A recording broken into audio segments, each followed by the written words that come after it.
परिवहन मंत्री प्रताप सरनाईक आपल्यासोबत आहे। आज अजित दादांच्या अर्थ आणि नियोजन विभागासोबत तुमची देखील बैठक होती। या बैठकीत काय ठरलं? कारण गेल्या अनेक दिवसांपासून चर्चा सुरू आहे ती म्हणजे भाडेवाढीची। 15% भाडेवाढ झाली आहे, सर्वसामान्यांना परवडत नाही। हा निर्णय कुणी घेतला यावर देखील आता चर्चा सुरू आहे, काय म्हणणं? नाही, मी माननीय अजितदादा पवार यांचं मनापासून आभार व्यक्त करतो की गाव तिथे एसटी ही जी संकल्पना माझ्या मनातील होती आणि प्रामुख्याने आमच्या महायुती सरकारची होती ती त्यांनी मान्यता दिली असं म्हणायला हरकत नाही। कारण तत्वता मान्यता देत असतानाच त्यांनी 5 वर्षामध्ये 25,000 बसेस 5,000 बसेस प्रत्येकी वर्षाला अशा पद्धतीची जी योजना आहे ती योजनेचा प्रस्ताव सादर करायला सांगितला आणि त्यामुळे 5 वर्षानंतर ह्या परिवहन सेवेकडे जवळजवळ 30,000 स्वतःच्या बसेस होतील। कारण आता 14,300 बसेस आपल्या आहेत, परंतु त्यापैकी बऱ्याच बसेस ह्या जुन्या आहेत। त्यातील काही बसेस ह्या स्क्रॅपमध्ये आजच्या परिस्थितीमध्ये सुद्धा टाकाव्या लागतील। त्यामुळे ह्या 14,300 बसेस 5 वर्षामध्ये स्क्रॅपमध्ये टाकण्यात येतील आणि ज्या इलेक्ट्रिकच्या 5,000 बसेस आहेत त्यांनी आमच्या स्वतःच्या ह्या डिझेलच्या 25,000 बसेस असे मिळून साधारणतः 5 वर्षामध्ये 30,000 बसेस आमच्या स्वतःच्या मालकीच्या होतील आणि त्यामुळे सर्वसामान्य प्रवाशांना ज्या सुविधा एसटी महामंडळाच्या माध्यमातून हव्या आहेत त्या मिळतील आणि लोकांना ही सुविधा देण्यासाठी आम्ही कटिबद्ध आहोत, प्रयत्नशील आहोत। अजितदादा पवारांनी आज अर्थ खात्याचे मंत्री म्हणून जी काही भूमिका घेतलेली त्या भूमिकेचं मी स्वागत करतो।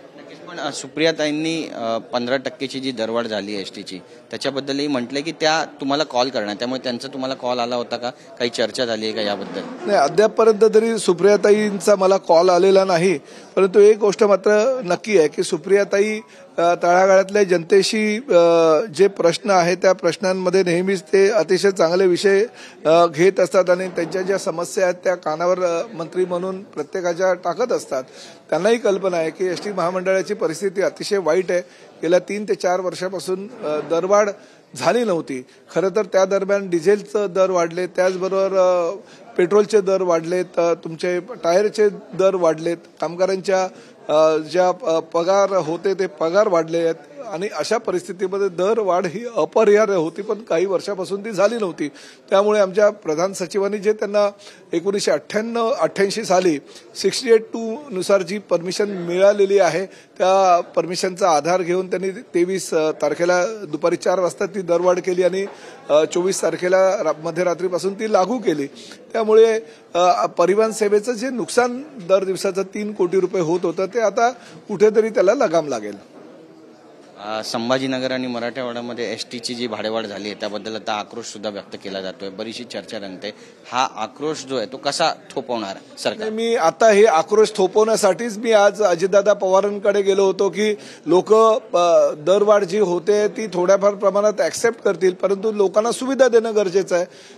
बस स्थानकाचं म्हणजे स्वच्छ असली पाहिजे, प्रसाधनगृह त्यांना मिळालं पाहिजे, कर्मचाऱ्यांना सुविधा मिळाल्या पाहिजे, पाणी योग्य व्यवस्था मिळाली पाहिजे, स्वच्छतागृह चांगली असली पाहिजेत, कर्मचाऱ्यांना जेवणासाठी चांगल्या खानावळी असणं गरजेचं आहे आणि त्याचबरोबर सर्वसामान्य प्रवाशांना त्यांच्या गावामध्ये जाण्यासाठी एसटी गाव तिथे एसटी ही जी संकल्पना आहे ती प्रत्यक्षात अंमलात आणली तर जे खासगी बसेससाठी डबल तिबल किंमत मोजतात ते आपल्या एसटी महामंडळासाठी माफक थोडीशी दरवाढ सुद्धा लोक सहन करायला तयार आहेत आणि अजितदादा पवारांनी ती माझी मागणी मान्य केली आणि पंचवार्षिक योजनेला त्यांनी मंजुरी दिली। त्यामुळे 5,000 बसेस प्रत्येक वर्षाला मिळणार असल्याकारणानं एसटी सेवा आम्ही सर्वसामान्य जनतेला योग्य प्रकारे देऊ शकू। मंत्री महोदय, तुम्ही स्पष्ट बोलता आणि प्रामाणिक वक्तव्य असतात तुमची। कालचं तुमचं वक्तव्य आहे फेविकॉलची खुर्ची घेऊन कोणी येत नसतं आणि सत्ता परिवर्तन होत असतं, त्यामुळे ते स्वीकारावं। ज्या पद्धतीचं सध्या राजकारण सुरू आहे त्याबद्दल काय म्हणाल तुम्ही? धाराशिवचे आता पालकमंत्री झाले। बघा, मी आज 30 वर्ष लोकप्रतिनिधी आहे। तुम्हालाही कल्पना आहे की ठाणे महापालिकेमध्ये 3 टर्म नगरसेवक, आता 4 वेळा मी विधानसभेचा सदस्य म्हणून निवडून येत असताना बऱ्याच वेळा तुमच्याच चॅनलच्या माध्यमातून किंवा वेगवेगळ्या वृत्तपत्रांमध्ये माझं नाव आलं की प्रताप सरनाईक आज मंत्री होणार, उद्या मंत्री होणार, परवा मंत्री होणार, परंतु नाही होऊ शकलो। काही कारणं असतात राजकीय पक्षाच्या वरिष्ठ नेत्यांना, कारण 288 आमदारांपैकी फक्त 40 आमदार त्या पदासाठी योग्य निवडावे लागतात.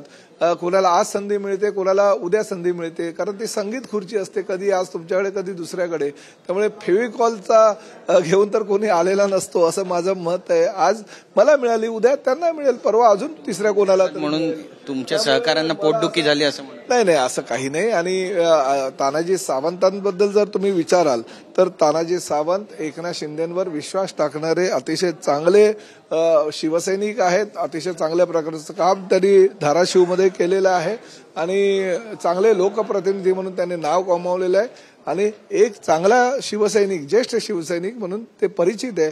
त्यामुळे त्यांना उद्देशून वगैरे अशा प्रकारचं काही वक्तव्य मी केलेलं नाही. ओमराजे निंबाळकर म्हणतात की ऑपरेशन टायगर तिथे राबवायला पाहिजे, धाराशिवमध्ये सगळ्यात आधी. टीका केली आहे त्यांनी. हा, बरोबर आहे ना. धाराशिवला वाघ दिसायला लागले आणि सर्वसामान्य नागरिक जे धाराशिवमध्ये राहतात त्यांची भंबेरी उडालेली आहे. त्यामुळे त्या वाघाला पकडणं गरजेचं आहे. आणि मी कालच डीपीसीची बैठक झाली होती. त्या डीपीसीच्या बैठकीमध्ये वन खात्याच्या अधिकाऱ्यांना सांगितलेलं आहे स्पष्टपणे की फार मोठ्या प्रमाणामध्ये घबराट पसरलेली आहे जिल्ह्यामध्ये. लोकांना कुठेही वाघ दिसेल ह्या भीतीनं लोक फार म्हणजे घाबरून आहे तिथे. तर लवकरात लवकर तो वाघ कुठे आहे त्याला पकडावं आणि जेरबंद करावं असं मी त्यांना आदेश दिलेले. मुश्किल टोला त्यांचा, अशी चर्चा राजकीय वर्तुळात रंगते. त्यांच्या मनामध्ये काय त्याच्याबद्दल मला माहिती नाही, परंतु मी काल तशा वाघ जेरबंद करण्याचे आदेश दिलेले आहेत. हवा चित्रपटासंदर्भातला प्रश्न आहे आणि आज राज ठाकरे यांची सुद्धा दिग्दर्शकांनी भेट घेतली. काल उदय सामंत यांनी पण विनंती केली होती की जे चित्रपटामध्ये सीन आहेत आक्षेपार्ह कशाला करायला पाहिजे हो. आमच्या राजांबद्दल, आमच्या महाराजांबद्दल अशा प्रकारचं जर स्वतः चित्रीकरण कोणी करत असेल आणि चुकीचं काही जर चित्रपटांमध्ये दाखवत असेल तर राज्याचा जबाबदार मंत्री म्हणून मी सांगतो, आमच्या महाराजांबद्दल, आमच्या संस्कृतीबद्दल किंवा छत्रपती शिवाजी महाराजांचा किंवा त्यांच्या कुटुंबियांचा किंवा संभाजीराजांचा अपमान जर कुठल्या चित्रपटातून होत असेल तो चित्रपट आम्ही प्रदर्शित होऊ देणार नाही. आमच्याशी बातचीत केल्याबद्दल कॅमेरा पर्सन अमित शिकवणचं, गिरीश गायकवाड, TV9 मराठी, मुंबई.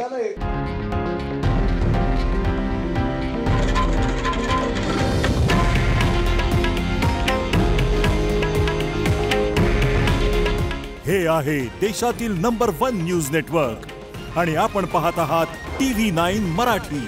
काळजी तुमची, हित महाराष्ट्राचं.